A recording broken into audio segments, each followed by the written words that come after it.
ஓம் ஐஜாயுத்மகே தண்டகஸ்தாய தீமிகே தன்னோ வாராகி பிரசோதயா. நல்லதே நடக்கும். ஓம் நம சிவாயும். எல்லாம் அல்ல ஸ்ரீபாராயும் திருவடி சரணம். இன்றைய மீனராசி உத்திரட்டாதி நட்சத்திரத்தில் பிறந்த நண்பர்களே, விட்டு விலகிச் செல்லும் உறவுகளால் ஏற்பட போகும் விபரீத மாற்றங்கள். ராகுனுடைய ஆட்டம் ஆரம்பம். அந்த ஆட்டத்தால் உங்களுடைய சொந்தமும் சரி சொத்துக்களும் சரி விபரீத மாற்றத்தை சந்திக்க போகிறது.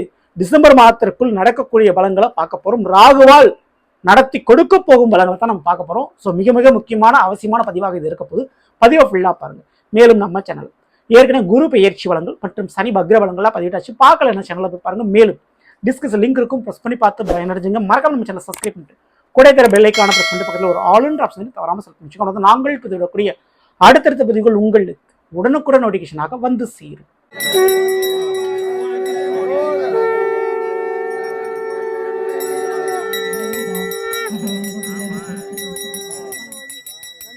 சிவமயமாக தெரிகிறதே, சிந்தையில் சிவயோகம் வருகிறதே.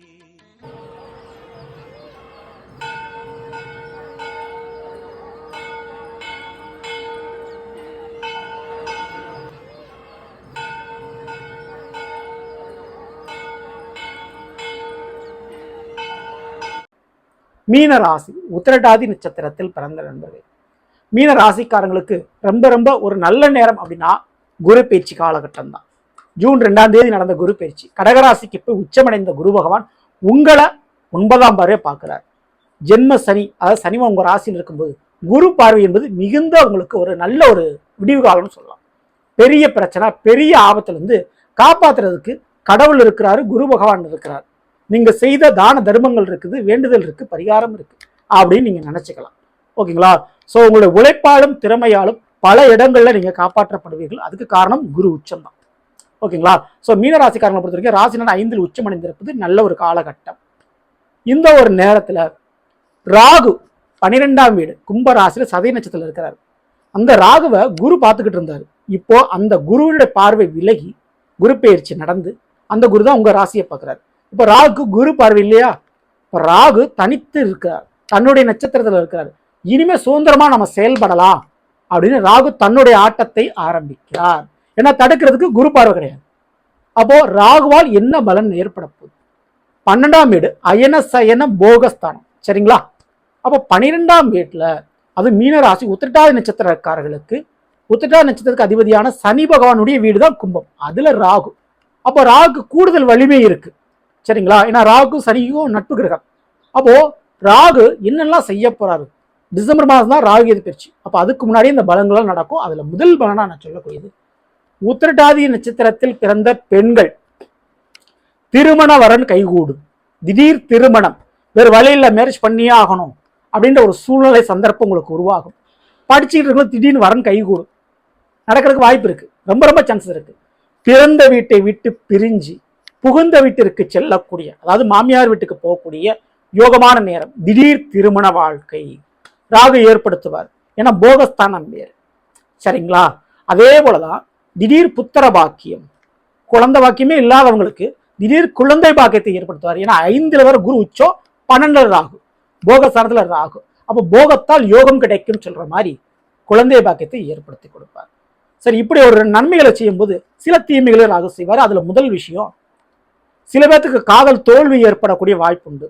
அல்லது பழகின நபர்களால பண விரயங்கள், பண ஏமாற்றங்கள் ஏற்படக்கூடிய வாய்ப்பு இருக்கு. அப்ப கூட இருக்கிறவங்கள நம்பி சில பணம் காசு கொடுக்கல் வாங்கல் விஷயத்துல கவனம் தேவை. அதே போல கூட வேலை பார்க்கிறவங்ககிட்டையும் ரொம்ப ரொம்ப கவனத்தோட நீங்க இருங்க.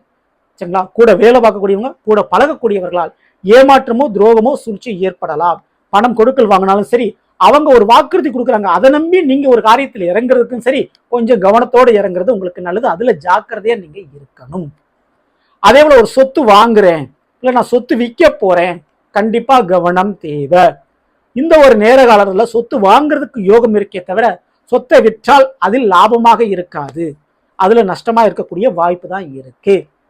அதே போல வீட்டை விரிவாக்கம் பண்றதுக்கு செலவு வரும். ஒரு வீட்டை 2 வீடா மாடி எடுக்கிறதுக்கு யோகம் வரும். வீட்டை பராமரிப்பு செலவுக்கூடிய செலவுகள் வரும். மாமியார் வீட்டுல சில செலவுகள் சுபகாரியங்கள் நடக்கும். இதெல்லாம் நடக்கக்கூடிய வாய்ப்பு உண்டு உத்திரட்டாதி நட்சத்திரக்காரர்களுக்கு. சரிங்களா? அதே போல உங்களுடைய பூர்வீக சொத்துக்கள்ல சில பிரச்சனைகள் எழும். சும்மா இருந்த விஷயத்துல திடீர்னு சொத்து பிரச்சனை உருவாகும். அதனால சொந்தங்கள் பிரியும் விலகும். இது உத்திரட்டாதி நட்சத்திரக்காரங்களுக்கு சும்மா இருந்தாலும் நடக்கக்கூடிய ஒரு சூழ்நிலை. ஓகேங்களா? ஸோ சொத்துக்களுக்காக ஒரு பணங்காசுக்காக உறவுகளுடைய சண்டை பிரிவுகள் ஏற்படக்கூடிய வாய்ப்பு உண்டு. காரணம் அவங்களுடைய சுயநலத்தால். ஏன்னா நீங்க சுயநலமா இருக்க தெரியாது உங்களுக்கு. ஓகேங்களா? ஏன்னா உத்திரட்டாதி நட்சத்திரக்காரங்க விட்டு கொடுப்பீங்க, தியாகம் பண்ணுவீங்க. சரிங்களா? ஸோ நமக்கு கிடைக்கணும் காத்திருப்பீர்கள். ஸோ அதுதான் உங்களுடைய மைனஸான ஒரு பாயிண்ட். ஓகேங்களா? ஸோ அப்படி வேலையிலும் இருப்பீங்க.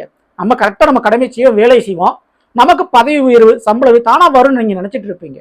ஆனால் வாய் விட்டு கேட்கும் வரை இந்த உலகம் யாருக்கும் வாய்ப்பை கொடுக்காது. சரியா? அதை புரிஞ்சுக்குங்க. உங்களுக்கு வேலையில கிடைக்க வேண்டிய பதவி உயர்வு சம்பள உயர்வை நீங்க கேட்டுதான் பெற வேண்டும். அப்படி கேட்கும்போது உங்களை விட மேல் அதிகாரியா இருக்கக்கூடியவங்க, அந்தஸ்தில் இருக்கக்கூடியவங்களோட சூழ்ச்சியால இடமாற்றம் ஏற்படக்கூடிய வாய்ப்பு உண்டு. அப்போ நேரடியாக அவங்களோட ஃபைட் பண்ணிக்காதீங்க, அனுசரித்து போய் செயல்படுவது நல்லது. இடமாற்றம் வேலையில் ஏற்படக்கூடிய வாய்ப்பு ரொம்ப ரொம்ப உண்டு. சரிங்களா? வேற ஒரு ஊருக்கோ வேற ஒரு இடத்துக்கோ. ஸோ அதுக்கு நான் வாய்ப்பு உண்டு. மேலும் மிக முக்கிய பெண்களுக்கு, இந்த உத்திரட்டாதி பெண்களுக்கு கர்ப்பப்பை சம்பந்தப்பட்ட பிரச்சனை சரியாகும். குடும்ப வாழ்க்கை சம்பந்தப்பட்ட பிரச்சனை சரியாகும். அதற்கு யோகங்கள் உண்டு. மாமியார் விட்டு வழிகளில் இருந்து சில பணமோ பொருளோ சொத்தோ ஏதோ ஒரு பெனிஃபிட் நீங்க அடைவீங்க. அது நடக்கூடிய வாய்ப்பு உண்டு. சரிங்களா? ஏன்னா 12ல ராகுவா இருந்தாலும் அதை உங்களுக்கு விரிவாக்கம் பண்ணி கொடுப்பார்.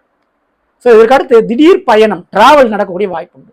நெடுந்தூர பயணம் சொல்லலாம். இந்த வெளிநாட்டு பயணம், வேற ஒரு மாநிலத்துக்கு, ஸோ பிறந்த ஊரை விட்டு ரொம்ப லாங் டிஸ்டன்ஸ்ல போறது, வேற ஒரு மாநிலத்தில் போய் செட்டில் ஆகிறது அப்படின்ற அமைப்பு உத்திரட்டாதி நட்சத்திரக்காரங்களுக்கு ஏற்படும்.